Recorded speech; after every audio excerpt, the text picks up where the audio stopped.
The terms treason and sedition are often used interchangeably. So, technically, magkaiba po siya. They have different meaning. And treason is a federal crime that consists act against the government like disloyalty, betrayal, allegiance to one's country, o yung pagtataksil, or laying war against the government, or overthrow government, or adhering to their enemy, or yung enemy giving them aid or comfort, gaya na sinasabi na espionage. Para sa panahon natin na mga lolo natin nung yung tinatawag na hukbalahap, yung sinasabing makapili. So sila po ay nagiging kakampi na ng kaaway, so it's a treason. Pero ang sedition daw ay a state crime that consists of inciting rebellion or violence against the government. So sa nangyaring September 21, merong na iniimbestigahan na lalabas na treason, at ang nakikita sa ibabaw, kagaya nangyari sa Menjola and Ayala, kinoconsider siya as inciting to sedition. So tinuturing po na ang treason ay ang mga adherents niya ay kinoconsider as enemy of the state. Pero, paano kaya kung dumating sa buhay bilang Kristiyano, ay magkaroon naman ng enemy of the church?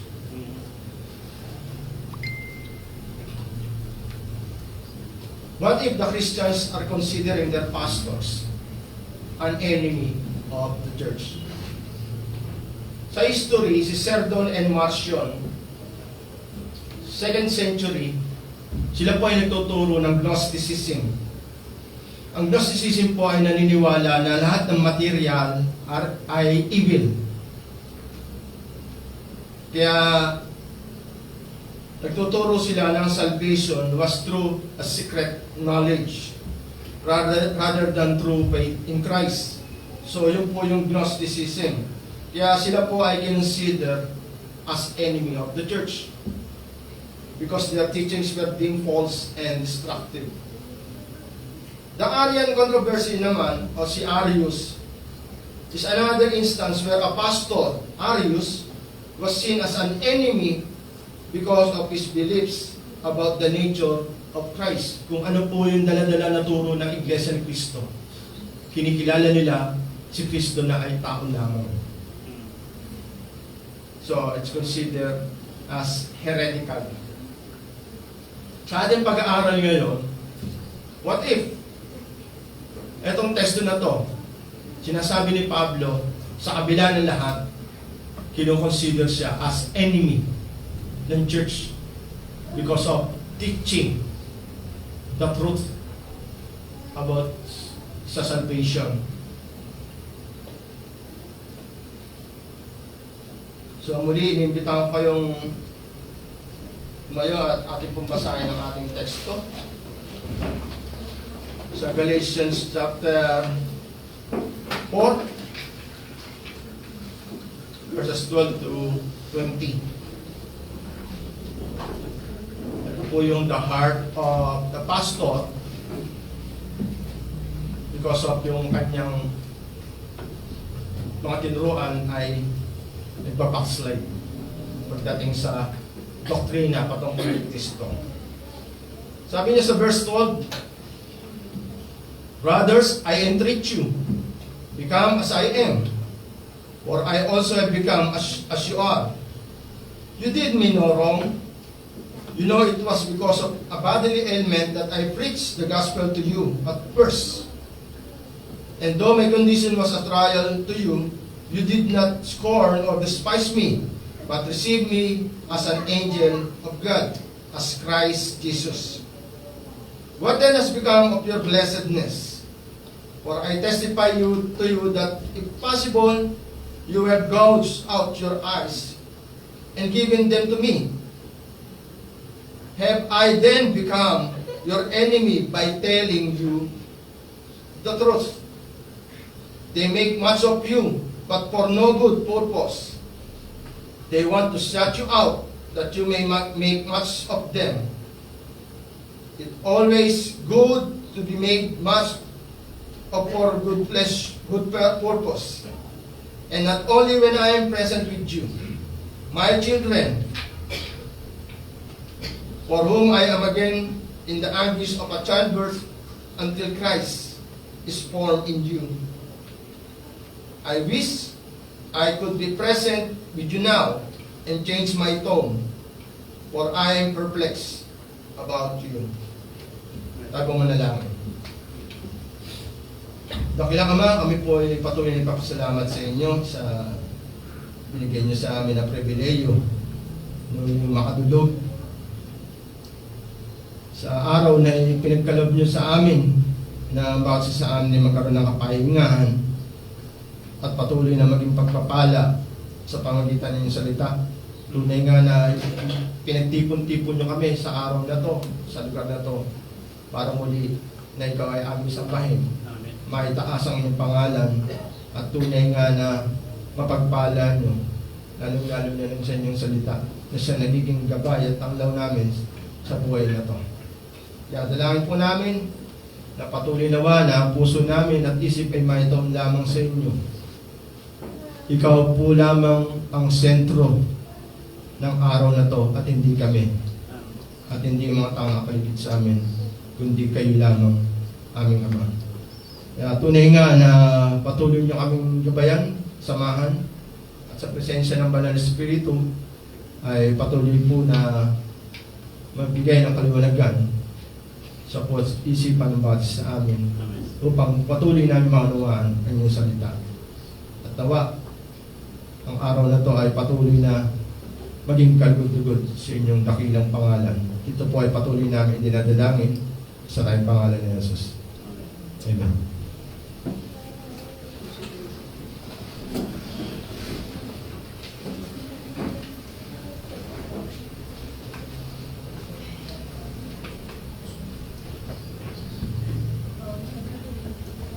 Ang Book of Galatians ay pinapalagay na dahil siya ang unang first journey ng missionary journey ni Pablo, siya ay pinagpapalagay na unang naisulat ni Pablo na epistle. At kilalang-kilala natin ng ang Book of Galatians is about grace and versus law. At dito natin makikita kung bakit ang tono ng pananalita ni Pablo ay mataas, may galit. Dito nakilala yung sinasabing, you foolish Galatians. Bakit? Ito ay laban ng truth and error. Nandun na yung sinasabi nga na sila ay sinasabi ni Pablo sa kanya sulat na siya yung nagpasimula. Gaya na sinabi sa verse 20, para siyang nanganganak ulit bilang babae, parang nagsisimula ulit sa paghihirap. Yung parang nasimulan niya ay nababaliwala. Bakit? Kasi nga doon ay sinasabi nga, doon ay yung kalayaan nila kay Kristo bilang mga taong wala sa ilalim ng batas. Tapos ngayon, napasok sila ng turo ng mga tao na mga tinatawag na Judaizers, mga heretic, mga false teachers, na nagtuturo ng batas para maging bahagi ka ng kaharian ni Kristo. Yung sinasabi nga na kailangan mong magkaroon ng ganito, yung sinasabi nga yung mga badges, parang ticket, yung sinasabi nga na kailangan yung magpatuli para mapabilang sa lipi ni Abraham. So parang yung sinasabi nga na kailangan gawin yung mga batas na to, pati yung mga araw na to, kailangan ginaganap na to. Kaya nagkaroon ng Jerusalem Council because of yung sa mga apostles at kay Pablo na magkaiba ang turo. Dito ko naalala yung sinasabi nga na isa sa mga nagpatanda sa akin na gospel na nagpalinaw sa akin bakit kailangan ko ng kaligtasan. Si Gilmore Leation yung kasama sa trabaho. Ang isa sa nagamit niyang teksto sa akin ay sa Galatians. Ang mga tao na nasa ilalim ng batas, sumpain. Ngunit ganun din ang mga taong wala sa ilalim ng batas, mga hentil, sumpain din. Pumasok sa isip ko, saan ako lalagay? Parang parehas akong nasa ilalim ng sumpain sa either. Dahil hentil ako, hindi naman ako Hudyo, wala ako sa ilalim ng batas. Pero yung wala sa ilalim ng batas, sumpain. Dahil namumuhay sila, hindi ayon sa batas. Kasi wala silang batas. Kaya parehas sinusumpa. Ang hindi lang kasali sa sumpa, yung makakasunod sa lahat ng batas. Hindi lang 10. Ang nasunod na batas ni Jesus Christ ay more than 300. Gaya ng teksto natin nakaraan, Pausus in uno, Pausus in omnibus, kahit isa, wala siyang nalabag. Kasi pag may nalabag kang isa, dahil kabit-kabit lahat ang batas, magkakaugnay, hindi mo rin siya nagawa lahat.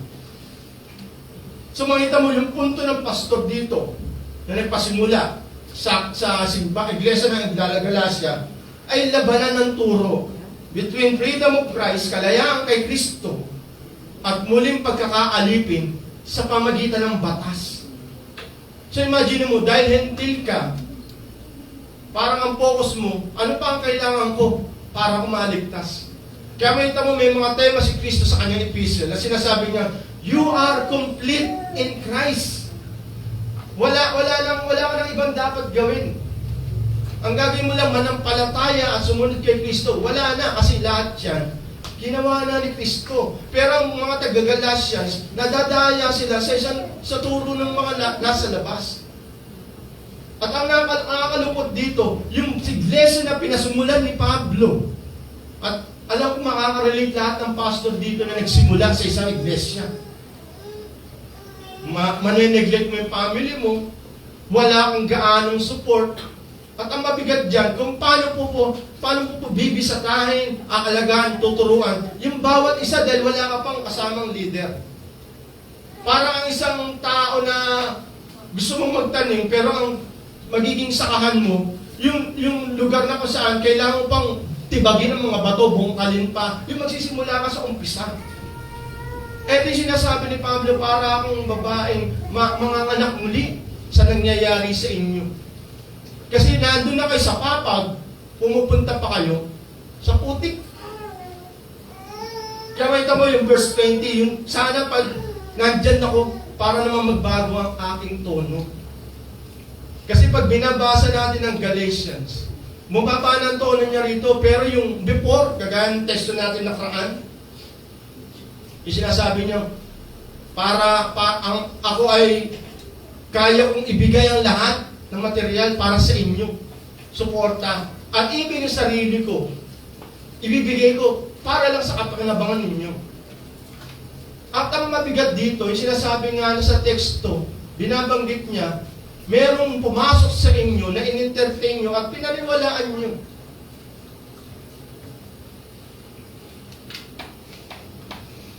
Sila na makakarating lang, tapos ako na nagsimula sa inyo, ang rito yung key verse, itinuturing nyo ba akong kaaway dahil sinasabi ko sa inyo ang katotohanan? Yun yung key verse dito. Kung magsasalita sa atin si Pablo sa harapan natin, ano sa tingin niyo yung tono niya? Kayo na napapareora at nadadaya ng turo na to, na lumalayo kayo sa biyaya ni Kristo. At gusto niyong bumalik ulit sa kalagayan na to. Babalikan natin yung teksto. Tingnan natin sa verse 12. Sinasabi niya na maging katulad niyo ako. Pag mali ang context natin, parang iyabang ni Pablo, maging katulad niyo ako. Pero sinasabi ni Pablo sa kanya epistle, imitate me as I imitate Christ. So si Kristo pa rin. Pero dito naka-front siya. Siya, hindi si Kristo. Gayahin niyo ako. Gaya ko ng ginagawa ko rin sa inyo. Ano ibig sabihin nun? Si Pablo po ay isang Hudyo. At hindi lang po sa Hudyo, siya ay libre ni Benjamin.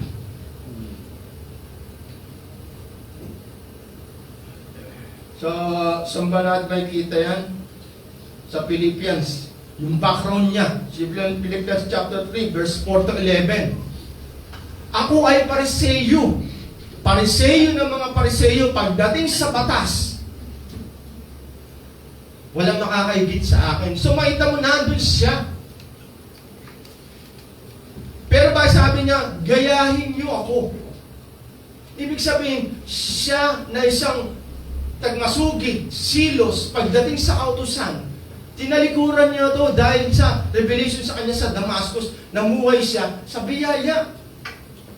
Sumusunod kayo sa batas, tinalikuran ko nga yan. Tapos ang ginagawa ko, ako ay pumupunta sa inyo na wala sa ilalim ng batas. Kaya ang sinasabi ni Pablo, nagiging katulad niyo ako para mawin ko kayo. Naalala niyo kung paano niya nirebuke si Peter? Si Peter sumasama sa kanila. Pero bilang hipokrito. Kasi alam na natin, yung mga super apostles, stick sila sa Mosaic law. So, hipokrito si Peter, sumasama sa kanila, pero hindi dahil para ipaliwanag kung ano yung sinasabi ng patungkol sa biyaya. Sila, doon pa rin sila sa batas. So, balat kayo ang pagpunta ni Pedro sa mga Hudyo. Kaya ni-rebuke ni Pablo. Ito sinasabi ni Pablo rito. Talikuran nyo. Kasi tinalikuran ko yan, yung mga legal restrictions of Mosaic. Kagaya ngayon, especially, pagdating sa batas ng Mosaic, hindi pwedeng sumama ang mga Hudyo. Kahit nga sa Maritano, mistiso lalo pa mga Hentil. Bawal sa kanila yun. So okay na sana yung kay Pedro, kaso hindi. Pagiging hipokrito lang ang pagpunta niya sa mga taga-Galasya. In order to bring the gospel. Yun yung sinasabi ni Pablo. Sana maging katulad ko kayo. Tinalikuran ko ang batas. Nakala namin yan ang pag-asa namin. Hindi pala. Wala palang makakaganap sa batas. At ako naging katulad din ninyo. Hindi na namumuhay sa batas. Yung gusto na ipaliwanag ni Pablo sa verse 12. Be like me, freed from the bondage of the law. Pagdating sa verse 13, binabanggit niya dati paano siya nagsisimula. Dahil ito ay first missionary journey niya, ang Galatia. May itong paano siya nagsisimula, yung kanyang credibility sa mga Hudyo, sa mga Jewish churches. Binibuild up niya lang pala niya yung kanyang credibility kasi dati siyang persecutor. Tapos yung kalagayan niya, marami siyang karamdaman. Bukod sa Damascus, meron din siya sa ng mga katawan. May malaria, anything na may karamdaman siya. Siya yung nag-alaga sa kanila. Tapos sabi nga sa verse 14, yung condition ko, as a trial, tinitignan nila para sa guinea pig. Hindi pa sila nagbibigay ng tiwala sa kanya. Pinagmamasdan pa nila ang bawat galaw ni Pablo. Dahil siya ay Hudyo. At sabi nga, pwede rin dahil tinitignan nila, persecutor din siya ng mga Christians. Pero tinanggap nila si Pablo as messenger of the gospel. Itinuring nga nila para si Kristo na ang nasa kanilang harapan, na nagtuturo ng biyaya. At sabi nga sa verse 15, dahil sa ganung pagtanggap nila kay Pablo, ito yung kanyang karamdaman, nais pa nga nilang ibigay ang kanilang mata bilang sakripisyo. So it's either na idiomatic expression, pero binabanggit, gusto nyo pang magsakripisyo para sa aking karamdaman. Ganon niya binitingnan ang mga Galasya kung paano siya tinitreat before. Sabi sa verse 16, pero bakit ganito? Bakit ganito ang nangyari sa inyo, sa atin? Bakit kayo nanlalamig? Ang sabi sa verse 16, sa Proverbs chapter 27 verse 6 and even 5, ang pagsasabi ng katotohanan, masakit, pero siya ay ating kaibigan. Sabi sa Proverbs 25 verse 5, 27 verse 5, open rebuke is better than hidden love. Alam nyo, yung katotohanan kadalasan masakit. Pero yung taong tunay na nagmamahal sa inyo, sasabihin ng katotohanan kahit na masaktan ka. Marami tayong nakasama tao. Titingnan natin kung sino ang tunay mong kaibigan. Yung nagsasabi ng totoo na kahit masaktan ka, o yung taong magsasabing hindi na totoo para hindi ka ma-offend at masaktan. Sino yun ang tunay na nagmamahal? Sabi ni Haring Solomon, open rebuke is better than hidden love. Diyan tayo madalas na nagkakamali ng treatment. Nasasaktan tayo? Oo. Pero yun ang katotohanan eh. Pero yung sabihan ka ng you foolish Galatians, mga hangal kayo. Parang sinasabi nito the max ni Pablo, yung kalagayan nyo, isa kayong hangal. Para bang isang tao na bibigyan mo ng mamahaling cake na contest. Tapos nakita yung cake na sinunog na sinaing. Mas gusto niya yung sinaing na sunog kesa sa contest. Pag nag-iisip ka, logically, ano itsura nun? Nasa tamang pag-iisip ba yung tao na yun? Wala. Hangal. Sila na nasa ilalim ng biyaya, ginawa na lahat ni Kristo, tas gusto pa nila, meron pa silang gagawin sa batas, susundin, para maligtas sila. Kompleto na kayo eh. Ginawa na lahat ni Kristo ang batas. Bakit gagawin niyo yung batas? Kasi nasabi ni Pablo, verse 12, maging katulad ko kayo. Pagdating sa pagiging good Jew, sila sinasabi nila, super apostle sila. Pero ako hindi. Ang sabi niya, lahi ako ni Benjamin. Di kapurit, kapurit na maliit na patak ng dugo. Ng hentil. Wala ako, puro akong Hudyo by blood. Benjamites ako. Pagdating sa batas, Pariseo ako ng mga Pariseo. Makita mo yung credibility, pero sinabi ng Pablo, hindi ka consider yan, it's a rubbish. Basura yan, sabi ni Pablo sa Philippians. Tapos ngayon, pupunta kayo dyan sa basura na yan para sa inyong kaligtasan. Tinatalikuran nyo si Kristo. Binabaliwala nyo yung kanyang ginawa. Para sinabi niya sa Hebreo, parang gusto nyo ulit ipako si Kristo at ilagay sa kahiyan. Dahil tinalikuran nyo, kaligtasan na ginawa niya para sa inyo. Yung punto niya eh. Tapos sabi sa verse 17, eto tinukoy niya na kung sino ngayon yung mga pumasok sa kanya. Ang tawag dito sa Greek ay sila yung mga demagogue. Sila yung mga agitator, mga sulsud, mga rabble-rouser, vibrant or proponent. Sabi nga ng blood control ngayon, mga proponent, mga nagsususot, nag-insert. Mga corrupt. Those who seek to gain proselytes. Durihin mo, siya na nagpasimula. Tapos nung maganda na yung takbo na iglesia, sila yung papasok. Tapos pahilit silang inaagaw sa pamagitan ng maling turo. Para makakuha sila palabas sa iglesia. Sila po yung walang magandang motives. May vested interest. Sila yung mga tao na gusto lang to appeal to the desires and prejudices of ordinary people rather than rational arguments. Yung dinadaya na sila. Alam po, aware kayo sa mga ganyan. Nangyayari sa atin ngayon sa politika. Iba ang kanilang ginagawa. puro fake news, puro panloloko, puro splice video para lang makuha kayo sa kanilang grupo. Mga mandaraya, mga hindi tumatayo sa katotohanan. Bakit? Hindi kasi maganda ang kanilang layunin. Hindi maganda ang kanilang motibo.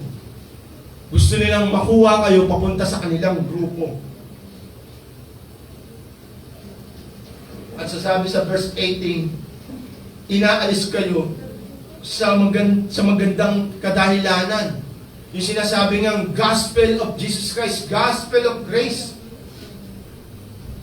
Dinidistort nila. Imaginin mo, pag sinabi ngang sumunod ka sa batas, ibig sabihin, hindi pa sa kanila sapat si Kristo. May plus pa. So, hindi pa enough ang grace sa turo na dinadala ng mga to. Kaya mga sabi sa verse 19, pumasok uli sa relasyon na napakalalim. Ang sabi niya, little children. So, ikinukonsider niya mga anak niya, ang mga taga-Galasya.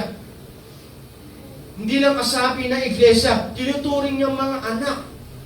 So, imagine niyo kung ilalagay niyo ang sarili niyo kay Pablo, marubrub na damdamin talaga ang mangyayari pagdating sa pagsulat niya patungkol sa Galasya na nangyayari sa kanila. Nasasaktan ka, kaya sa pagkasaktan mo at napapariwala sila, dumadating sa punto na masama ang salita mo, mabigat na, masakit na ang binibitawang salita ni Pablo dahil nga sa nangyayari sa kanila. Dahil si Pablo ang instrument ng kanilang conversion, kaya siya rin ang kanilang spiritual parent. So may mo, ganun tumatakbo ang ating teksto, ang ating pag-aaral. Kaya sabi sa verse 20, nagugulumihanan siya. Sa kalagayan niya ngayon, mas gusto niya, nandun siya. Para maibaba niya ang tono ng kanyang pananalita. Ang hirap kasi. Sulat ka lang sa Galasyang pinadala niya eh. Wala na siya ron. Parang kay John. Sa Epistle of John sa huli. Sa 3rd John, sino nakapasok sa kanila? Si Diotrephes. Nung nawala si John, nakapasok si Diotrephes. In-invade niya ang iglesia. Ganito rin ang mga demagogues. Mga false teachers. Mga Judaizers. Nung nawala sa Pablo, pumasok siya sa kanila at dinaya na sila ng maling turo. So, ito yung ating teksto ngayon. Yung ating tema ay the heart of the spiritual parent, the heart of the pastor in times of backsliding.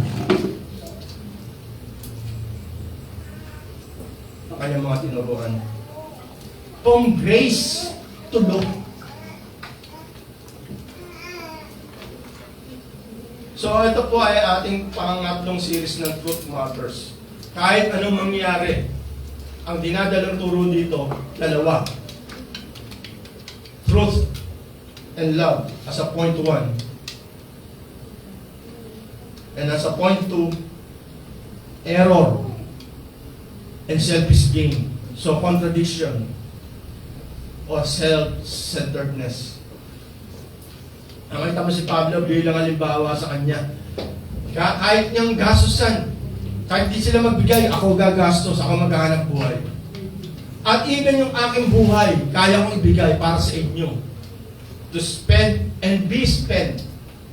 Yung sinasabi sa ating pag-aaral ng Quran, as a parent. Parang tinuro ko ng Quran, ang obligasyon ng magulang sa kanyang anak, forward, hindi backward. Ang prinsipyo may iral ngayon, backward eh. Magbabayad ang anak sa kanyang magulang, backward. No, ang tinuturo ng Bible, pagdating sa parenting, forward. Kaya huwag kang papasok sa pagpapamilya na hindi ka handa. Ang daming pumasok sa pagpapamilya ngayon, nasa cargo pa rin ng kanyang magulang. Mali, hindi po yun ang biblical. Even kay Pablo, even sa church, ganyan din ang prinsipyo.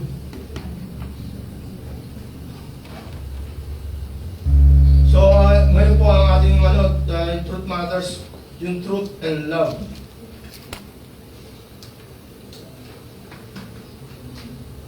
Mapapasin natin from verses 12 to 16, patungkol lahat sa background kung paano inumpisahan ni Pablo ang Galatia. So, gaya ng binibay natin kanina, bawat versikulo. So, truth and love as a point 1. The one who tells you the truth is the one who loves you the most. Ang taong nagtuturo sa inyo ng katotohanan, ang tao na nagmamahal sa inyo ng lubos. Kahit na masaktan ka, kasi sa likod ng kanyang isip, ayaw kanyang mapahamak. Mamaya, titignan natin kung ano ibig sabihin sa prinsipyo ng mundo when it comes to love, na hindi nakakabit ang truth. Sabi sa 1 Corinthians chapter 13 verse 6, love does not delight in evil but rejoices in the truth.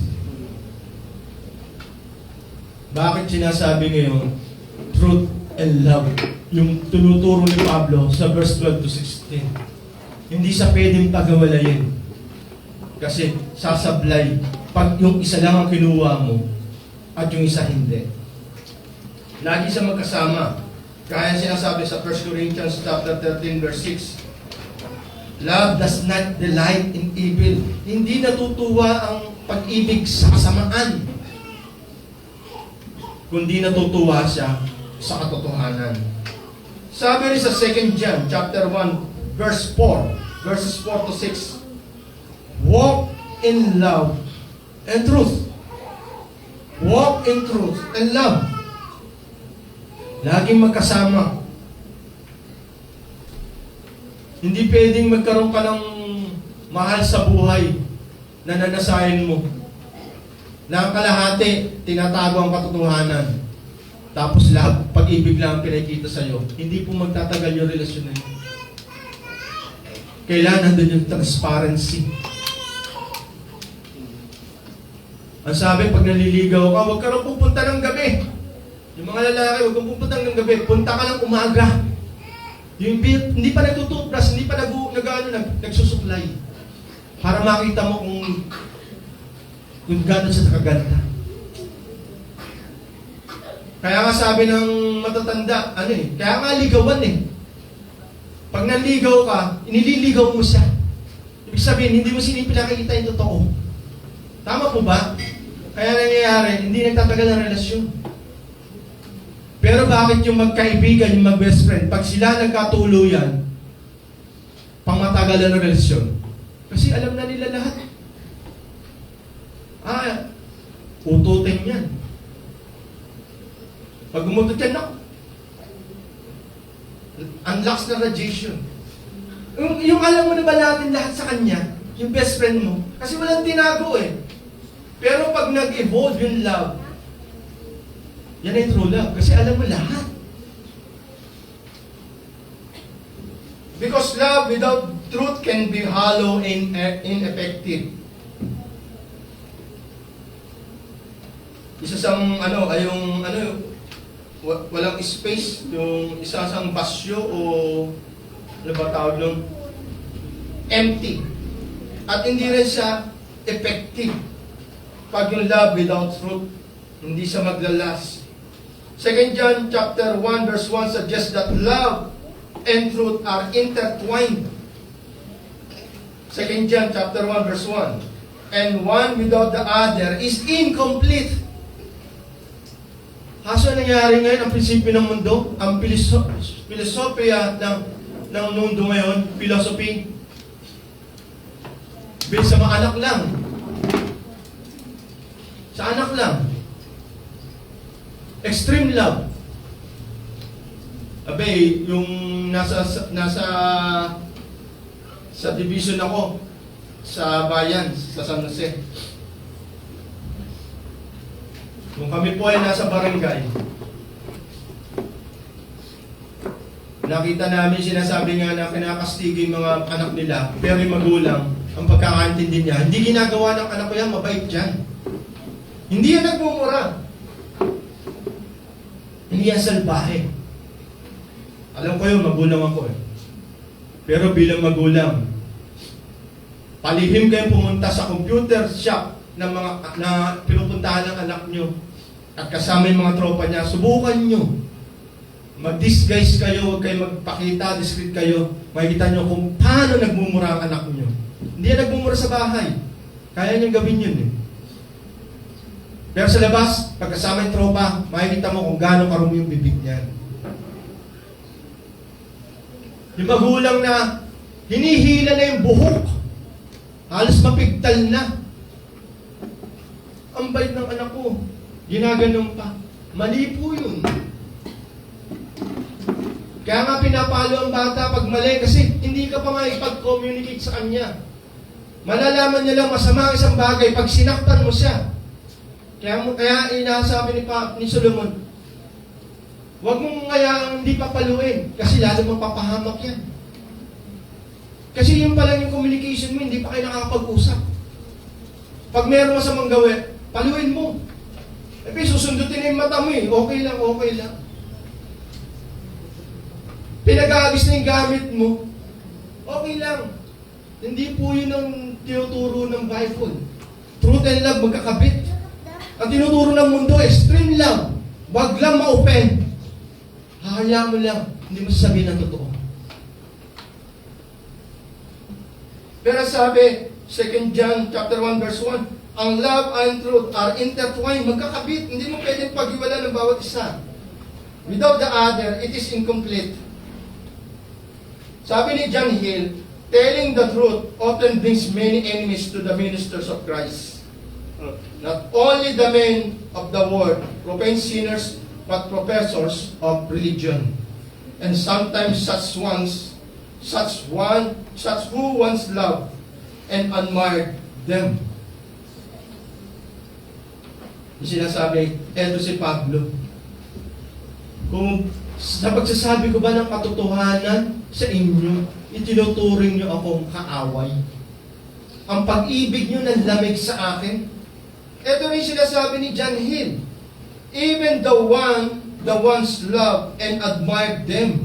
Yung minsan nagmahal sa kanila at nagtatangi sa kanila.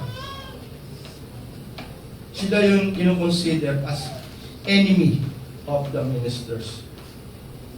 Sabi ni Pietro Aretino, I love you, and because I love you, I would sooner have you hate me for telling the truth, for telling you the truth, than adore me for telling you lies. Mahal kita. At dahil mahal kita, darating ang panahon, kamumuhayan mo ako sa pagsasabi sa iyo ng katotohanan. At sabi, mas okay na yan kaysa sampahin mo ako sa pagsasabi sa iyo ng kasinungalingan. Yun po yung totoo. Parang sinasabi nga ng madalas ng mga preacher, mas gusto ko pang sumimangot ang mundo sa akin basta nakangiti sa akin ng Diyos. Kaysa nakangiti kayo sa akin pero nakasimangot sa akin ng Diyos. Ganun din sinasabi ni Pietro. Mas gusto po ang maging masama ang loob niyo sa akin sa pagsasabi ko ng totoo kaysa sambahin niyo ako sa pagsasabi ko sa inyo ng kasinungalingan. So ngayon, ano tinuturo ngayon? Truth and love na naglaho dahil sa pagsasabi ko ng katotohanan sa inyo. So bilang hamon sa atin, patuloy po tayo maging mapagbantay sa ating iglesia at sa ating tinatayuang turo. Lalo na sa relasyon natin sa namumuno sa ating iglesia.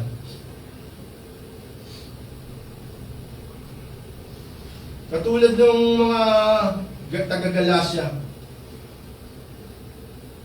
nireject nila ang gospel of grace. We must reject the false gospel and its teachers. Never compromise. Kung hindi mo kayang sukatin ang iyong katatagan, wag mong ilalagay ang sarili mo sa alanganin.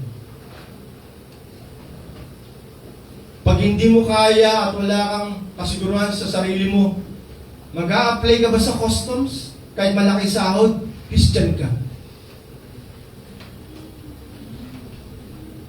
Ang tindi ng temptation doon. Even DPWH. Maraming ahensya na taas ng temptation. Pag hindi matibay ang sarili mo, much better, wag mo na ilagay ang sarili mo sa alanganin. Ganun po tayo, maging cautious tayo pagdating sa teachings. Lalo na sa pag-a-add ng katuruan. Yung sinasabi niyang irreducible minimum. 1 John 2:2, 1 Corinthians chapter 2 verse 2. Him crucified. Jesus Christ and Him crucified. Yung person and words lang, wala nang dagdag. Wala nang bawas. Kasi yun na yung pinaka-minimum. Hindi na siya pwedeng bawasan, hindi na siya pwedeng dagdagan. Maging mapagdantay tayo, yan ang hamon sa atin. Kasi nagiging problema sa atin kadalasan, yung sinasabi ng pagiging hospitable, pagiging mabait, pagiging mapagmahal, pero yung katotohanan naman, tinatalikuran mo na. Hindi na nagiging balanse. Demonstrate or show true love for the church. Follow the example of a true ministers by loving God's people, caring for their spiritual well-being, and desiring for Christ to be formed in them. So ang layunin natin bilang hamon, yung bawat iglesia sa atin, maging mapagbantay tayo. Ang tunay na pagmamahal, sinasabi ang katotohanan na kahit masaktan pa siya. Hindi tunay na pag-iibig, sinasabi nga na hindi mo sinasabi ang katotohanan. It's not a godly love.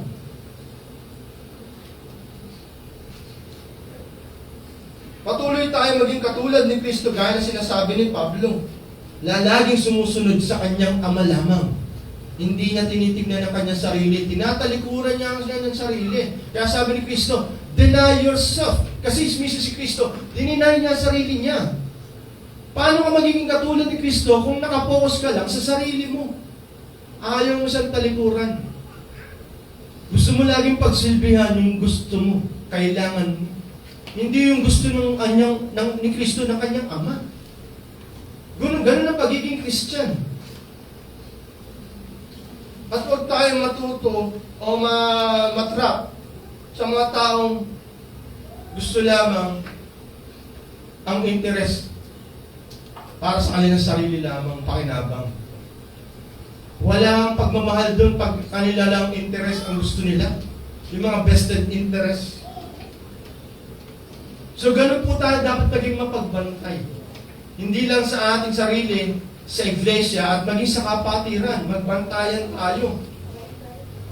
Pag mali, mali. Pag tama, i-commend natin.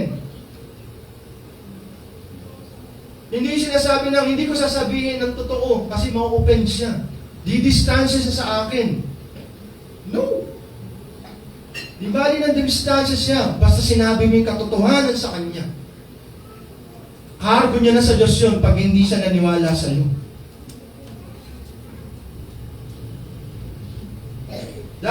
Darating ang time, lalagay tayo sa ganang senaryo, sa kalagayan ng Galasya at kay Pablo. Pero dahil sa sinulat ni Pablo, matutunan tayo. Huwag nating dagdagan ang turo na meron tayo kay Kristo. Grace is enough.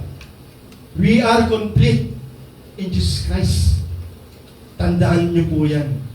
Wala na tayong magagawa para sa ating kaligtasan. Ginawa na yan ni Kristo. Binayaran niya yan ng buong buhay niya habang narito sa lupa. Siya na walang kasalanan para sa mga makasalanan. Pangalawa,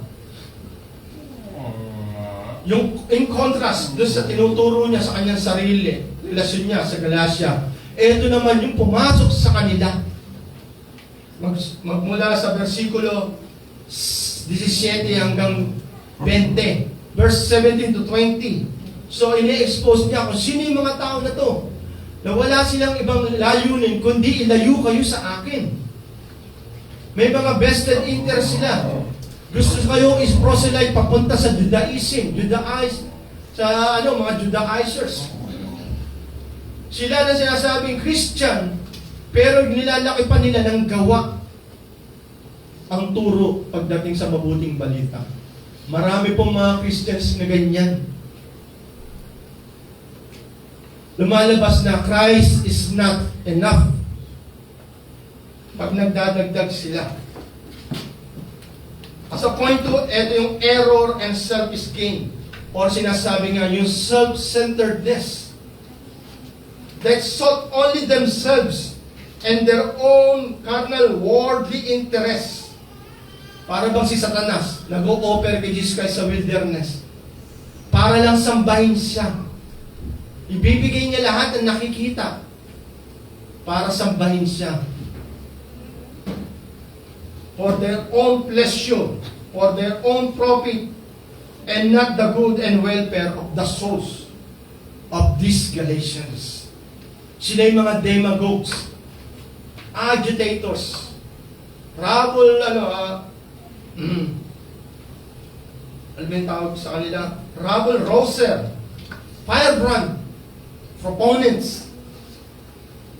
Sila yung nag-i-insert para mo corrupt.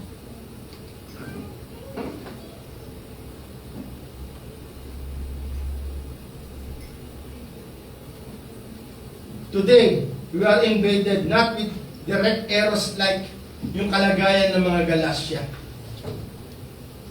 but through our weaknesses like politics, philosophies, relationships, and even our church worship. Bakit?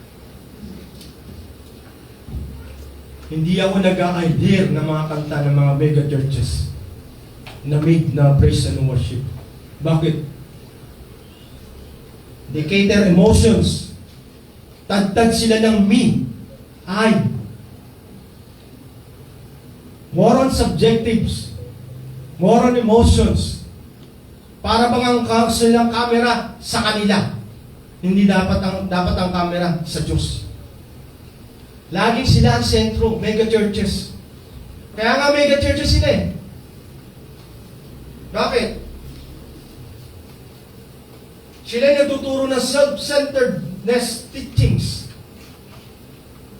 Sina Joel Osteen. Sina Houston. Si Portage. Their focus is on self-improvement. Ano sabi ni Joel Osteen? Nagturo siya. In-expose niya pa yung turo ni Pedro yung nasa bangka. Lumabas kayo sa bangka ninyo. Explore niyo ang sarili niyo. Discover niyo yung mga potentials niyo. Ganun ang turo ng mga mega churches. Yung self-motivation. Coach, parang life coach. They teach more on motivation or self-esteem. Their pastor want to gain popularity. Gaya ng pagpo-post nila sa Instagram to gain likes and followers and public applauses. Hindi nila nire-rebuke ang mga kasalanan. And even, hindi sila nagpipreach about salvation by grace. Nakikita niyo, babagsak sila salvation by works. Due to their questionable theology, sila po ay mga egalitarian. Kilala niyo si Darlene Sheik?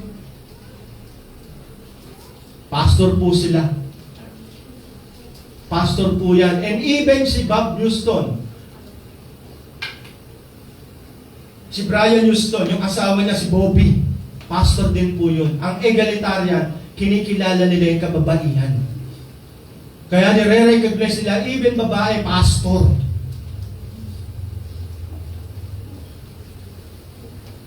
Questionable lang yung kayang theology, kagaya ng pagtayo nila sa egalitarian. Sila po ay kabilang sa na-associate sa scandals. Sila po yung nagtuturo ng prosperity gospel. Gaya ni Pastor Brian Houston na sinulat noong 1999, yung sinasabing libro na you need more money. You need more money.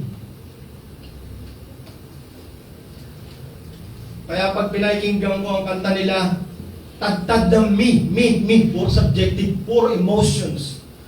Nilalakapan lang ng konting theology, pero makikita mo ang bagsak, subjective. Nasaan yung sinasabi ni Jesus na self-denial? Deny yourselves. Sila yung sinasabi nga nagtuturo ng marketing, commercialism. Kaya makikita mo sila yung naggagawa ng maraming songs para itinda. Pero kung ikaw yung reform, gumawa ka ng kanta, ibigay mo as a ministry sa ibang churches. Kagaya ng kilala kong mga pastor ng mga reform. Yung mga turo nila, hindi nila binibenta, ibinabahagi nila. Even yung kanta nila, willing silang i-share. Hindi for profit. Hindi nila kino-commercialize. Hindi nila pinagkakakitaan ang salita ng Diyos. Gaya ng mga demagogues, ng mga Judaizers. Ang kanilang theology, mga biblical teachings, walang lalim. Kaya pagdating sa kanta, puro me ang focus. I just want to praise you. I just want to love you. Pagdating sa report, ang turo nila, you are good. Your name be exalted. Makita mo, ang turo nila, nasa kanila ang camera sa tao. Sa report, ang turo na ang camera sa Diyos. Kaya hawak-hawak natin ng regulative principle of worship. Hawak-hawak ba nila yon? No! Kaya nga kumakanta sila, merong hikaw sa dila eh. May mga tato, okay. Ang haba ng buhok. Pag hindi kayo naging malalim ang discernment nyo, madadaya kayo kasi kinikater yung kahinaan nyo eh. Bakit yung kanta nila madaling tandaan? Kasi awig ng worldly songs. Pero yung mga praise and worship natin, yung hymns, kailangan pa natin ng monitor. Kasi hirap tandaan. Ang worldly songs, isang pasada lang. At may sinasabing syndrome na yun, yung dumaan lang sa tenga mo. LSS. Tandaan mo agad. Kasi yun yung katawan mo eh, yung flesh mo eh. Magka-vibes. Pero kung wala yung laban ng souls, tatanggayin mo siya, ang pakikinggan mo, spiritual songs. Tingnan natin. What a beautiful name. Ang ganda ng lyrics, binaybay ko eh. Pero sa verse 2, ang sabi, you didn't want heaven without us. Na, tingnan yung theology niya. Yung pa sinasabing above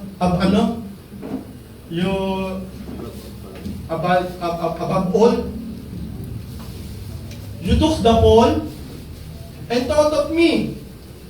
Above all. Ang ganda ng lilanita niya ng una. Pero makikita mo, lalabas yung kanilang turo.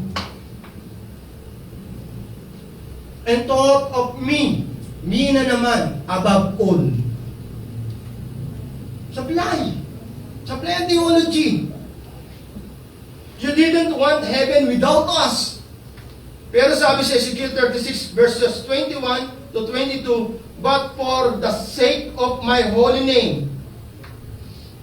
But for the sake of my holy name, kaya niya ginagawa yung pagliligtas sa kanila sa kapahamakan.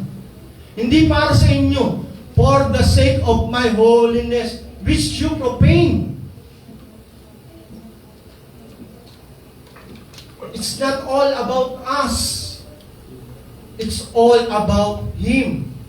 It's not about you. It's all about Him. Paano mo matatalikuran ang sarili mo kung ito ang nag-i-invade na turo sa atin? Puro subjective songs, emotionals. Sabi niya sa bumisita kay Pastor George.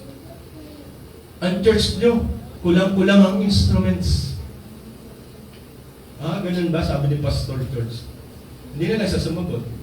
Pero pagtalikod niya, di bali ng kulang-kulang ang instruments, basta kumpleto ang gospel.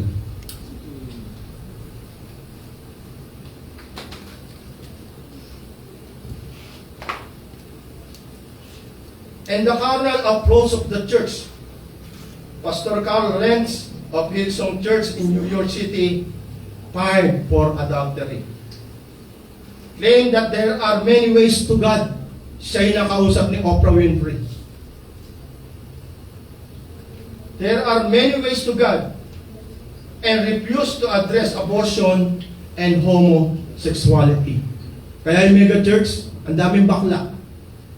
Nagko-cross-dress. Kasi hindi nila ina-address. Mega church. Kung meron silang egalitarian na turo, may pastor na babae, soon, magkakaroon din niya ng bakla na pastor. Sabi nila, hindi rin tinitignan ni Jesus kung bakla ka o hindi. Wala rin sa turo na gano'n pagdating sa homosexuality. Pero sabi nga, pag nagtuturo si Jesus Christ pagdating sa marriage, 1 man and 1 woman. Hetero lang. He condemned all sexual acts outside marriage. Tapos makikita natin, meron LGBTQ na Bible. Ang Bible na yan, the King James Bible. They edited KJV to resolve interpretive ambiguity and prevent homophobic misinterpretation. So, ginawa nila the King James Bible para bumabor sa kanila. Tinwist nila ang scripture para meron silang Bible. Ganyan tayo na-invade ng mga turo compare sa kapanahunan ng Galacia. Unti-unti tayong ipinopokus sa ating emotion, sa ating sarili, imbis na ipokus kay Kristo at sa ating Ama. Ang turo, you cannot follow me unless you deny yourself. Tapos i-cater nila yung mga turo na lahat focus sa iyo. Basta wala akong inaargabyadong tao. Okay lang na bakla ako. Hindi ako masama sa harapan ng Diyos. Wala akong inaargabyadong tao. May mga lalaki dyan, inaargabyado ang kanyang asawa, hindi sinusustento ng kanyang pamilya. Mas okay pa yung bakla. Sinusustento ng kanyang pamilya. Pero still, hindi pa rin pwedeng gawing tungtungan yun para i-adore sila sa kanilang pagiging homo. Mali ay mali. Beware of those teachings that will only drift us away from grace. Gaya nga na sinasabi ni Pablo sa Hebrew chapter 2 verse 1. They are drifting away from grace. Pumapasok sila, nagko-compress sila sa kanilang yung sinasabi ng peer pressure sa aklat ng Hebreo. Dahil tinutugis sila, pinipersecute sila, ang gagawin ko na lang, sama na lang sa kanila para hindi ako i-persecute. Pero hindi nila alam kung ano yung pinagpalit nila. Unti-unti silang lumalayo sa biyaya. Bantayan po natin ang ating sarili. Sinabi ni Jeremiah, ang puso ng tao ang isa sa pinakamasalanan at sinungaling sa lahat. Kaya nga unang pinalitan sa isang mananampalataya, puso. Kasi yan ang kalaban natin. Hindi siya nagsasabi ng totoo.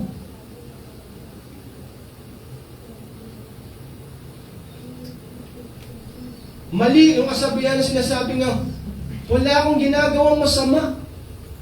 Ano ang mali sa akin? Nagmamahalan kami. Pero parang babae, anong masama ron? Nagmamahalan kami. Parehong lalaki, anong masama ron? Kasi nga hindi nila ikinakabit ang katotohanan pagdating sa pag-ibig. Beware of those teachings that will only drift us away from grace. Paul also warned sa Hebrew chapter 6 verses 4 to 6. Hebrew chapter 6 verses 4 and to 6 verses 4 to 6. At tinuro niya, falling away from the faith. Parang gusto niyong ilagay ulit si Kristo sa krus at ilagay sa kahihiyan. Tinatalikuran nila dahil gusto nilang i-please ang mga taong nasa paligid sa kanila. Kesa maging kaaway ko kayo, sama na lang ako sa inyo. Mali po yung ganong prinsipyo. Mas gusto pa yung katapig sabihan ng mundo. Ano yung tungkol sa top? When the top gets going. When the going gets tough, the top gets going. Parang sinabi ni Kristo, ang magtitiis hanggang sa wakas, ang siyang maliligtas. Pero pagdating sa theology natin, ang mga ligtas, ang siyang mga kapagtiis hanggang sa wakas. Bakit? Dahil sa biyaya, dahil sa kaloob sa iyo ng pananampalataya. Estranghero yan, alien yan sa iyo. Hindi yan galing sa iyo. Ang pananampalataya ay galing sa ating Ama. Regalo yan, biyaya yan. Kung di ka bibigyan ng pananampalataya at hindi ka i-born again, hindi mo kikilalanin si Kristo at magiging tagasunod ni Kristo hanggang sa kamatayan. Dahil kung aasahan lang natin ang sarili natin, walang ibang sisilbihan niya, kundi ang sarili niya lang, layaw. Kagaya ngayon, sabi nila, pag gusto mong paghirap kang matulog, punta ka sa church. Makakatulog ka. Bakit? Mismong katawan mo ayaw na salita ng Diyos. Kaya may sinasabi nga ni Pablo, battle within. Kasi nandun ka pa sa flesh. Pero dahil yung inside inner man, yung grace, yung biyaya, nagkaroon ngayon ng paglalaban. At ang sabi ng matanda sa kanyang anak, pagdating sa 2 lobo, meron daw 2 lobo sa labas. Nag-aaway siya. Tinanong ng apo kung sino mananalo. Kung sino yung madalas mong pakainin, siya yung mananalo sa isa. At kung sino yung ginugutom mo, siya yung matatalo doon sa isa. Ano ibig sabihin nun? Pagdating sa spiritual, kung sino yung lagi mong sinususugan, pinakakain, siya magwawagi, compare sa laman. Pero kung lagi mong sinupakain, ang layo ng yung laman, tatalunin niya ang spiritual. Nakuha nyo? Ganun ang laban natin. Natural lang talaga. Andyan yung nasa laman pa tayo eh. Pero may laban. Ang mabigat yung walang laban. Nagsisimula pa lang ng prayer si pastor, tulog ka na. Magigising ka na lang, benediction na. Walang laban.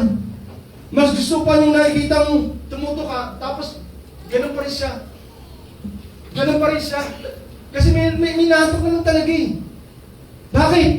Kasi yung katawan natin, hindi pa yan nare-redeem. Sa second coming pa, i-redeem yan. Pero yung puso natin, ni-redeem na. Kaya may laban sa loob. Yung puso natin at ang ating katawan, naglalaban.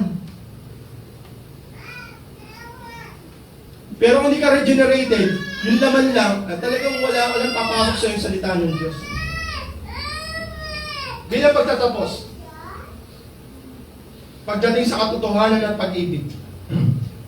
Ang katotohanan at pag-ibig ay parehong mahalaga o makabuluhan sa ating mga Kristiyano dahil sila hindi mapag-iwalay ng mga aspeto ng kalikasan at katangian ng Diyos. Hindi siya mapaghihiwalay. Without the other, it is incomplete. Ang mga Kristiyano ay tinawag na mamuhay ayon sa pareho, truth and love. Dahil ang katotohanan na walang pag-ibig ay maaaring maging malupit at mapanghusga. Kaya makita mo, yung mga reform, ang tawag namin dyan, stage cage. Yung mga bagay reform, stage cage ang tawag namin dyan. Yung mga pupusok. Nandiyon yung truth, pero wala yung love. Kaya nagiging mapaghusga, judgmental. Habang ang pag-ibig na walang katotohanan ay maaaring maging bulag at mapagkunwari.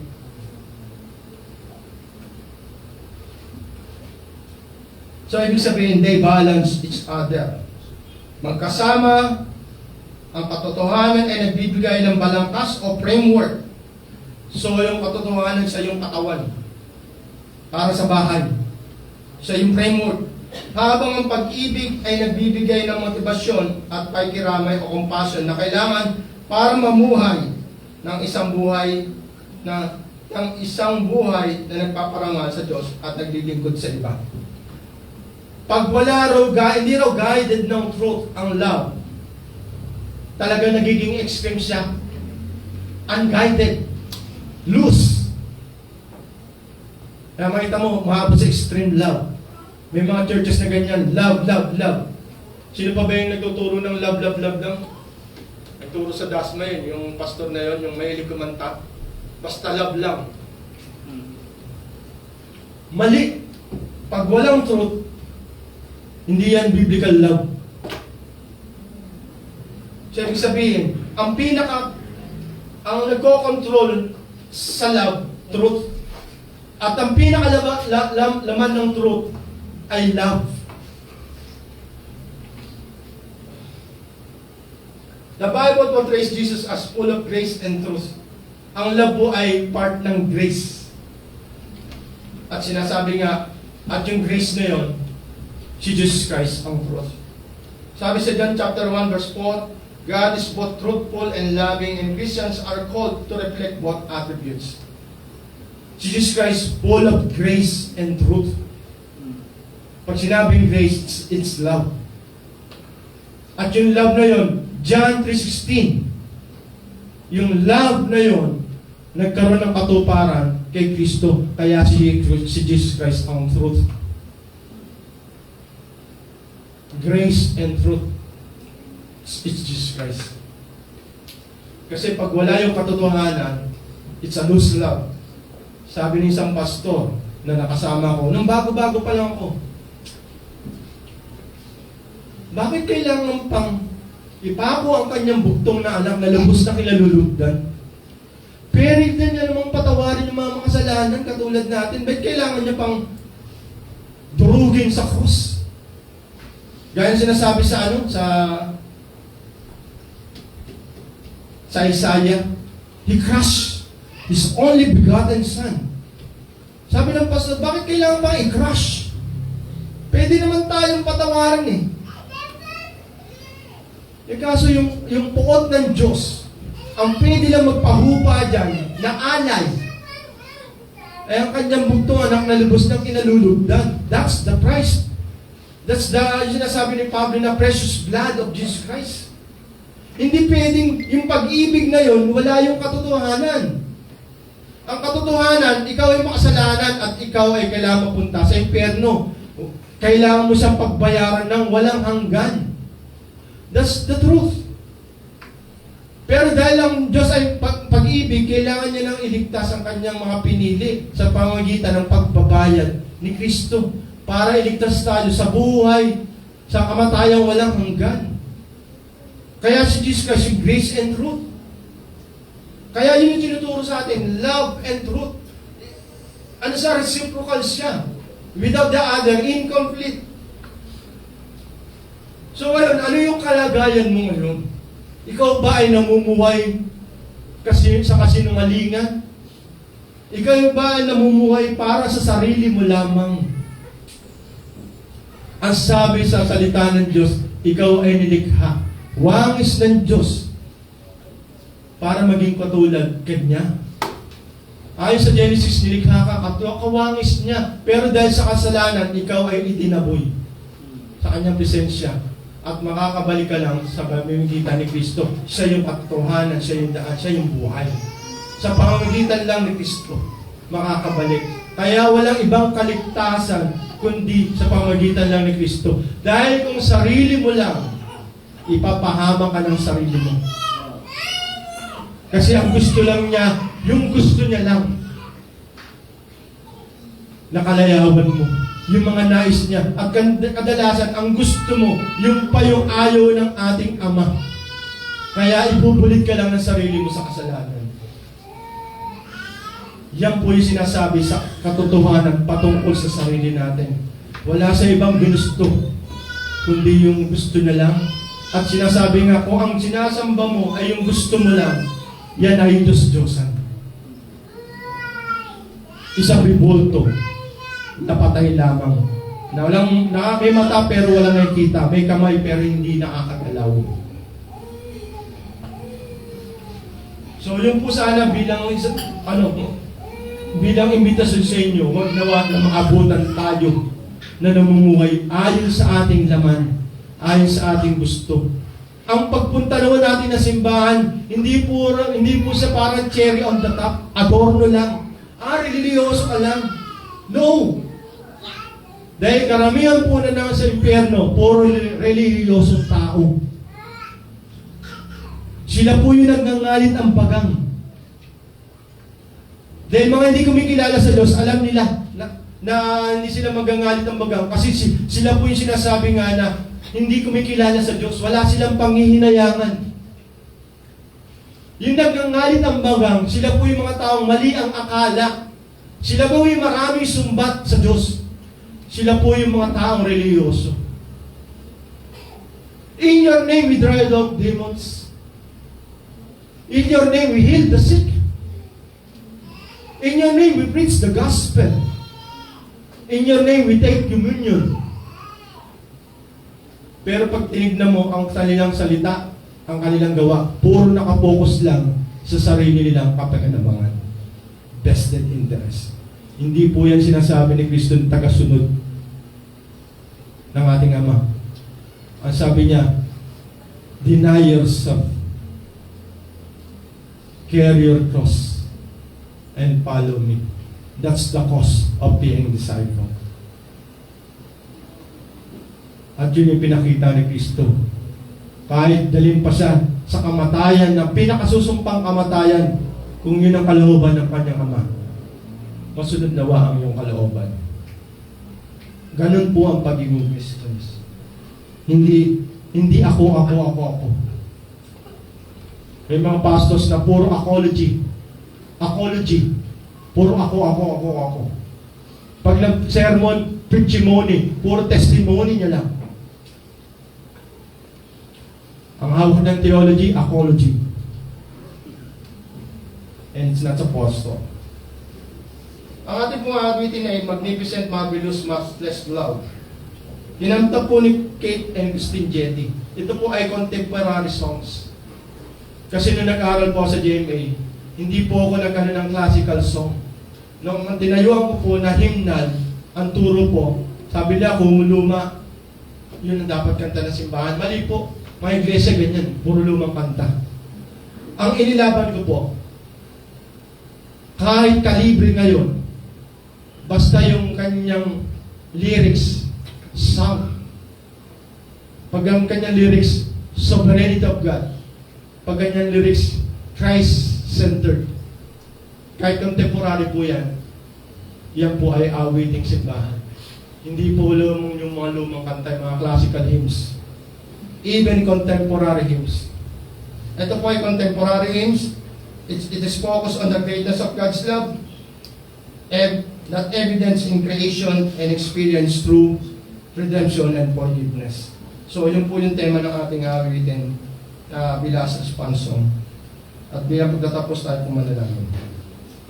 Dakilang Ama, kami ko'y patuloy ng papasalamat sa inyo sa pagkakataon na to, na muli na kinaharap nyo kami. Kaya ng pagharap nyo kay Pablo sa daan ng Damascus. Kung paano siya sa inaresto bilang isang Hudyo na mag-aaresto sa mga anak nyo, mga Christians. Siya po ay nakaranas ng pag-aresto sa road of Damascus. Ganun din po sana sa ngayon na kami po ay arestuhin nyo dahil ang ating salita ang siyang buhay. Dahil patuloy kayo nagtuturo na ang tao ay hindi nabubuhay sa tinapay lang, kundi sa bawat salita na nagmumula sa inyo. Kaya tulungan niyo po kami na mamuhay ayon sa inyong kalooban. At nawa, ang pagpapala na to ay maganap sa buhay ng bawat sa amin at maging liwanag din sa mga taong nakapaligid sa amin. Tunay na wala kaming ibang layunin, kundi patuloy na may taguyod ang kanyang paghahari sa mundong ito, gaya sa langit, hanggang sa muli niyong pagbabalik. Naway maging bahagi din kami ng ubasan nito, na patuloy na ngangalap ng kaluluwa, na naghahanap ng pag-asa na hindi nila matagpuan sa mundong ito. Naway maging liwanag kami at tanglaw sa mga tao naghahanap ng liwanag patungo sa inyo. Dalangin po namin na nawa ang bawat isa sa amin ay maabutan nyo na mabuti at tapat na naglilingkod lamang sa inyo. Ito po ang aming sakdalangin sa may pangalan ni Jesus. Amen.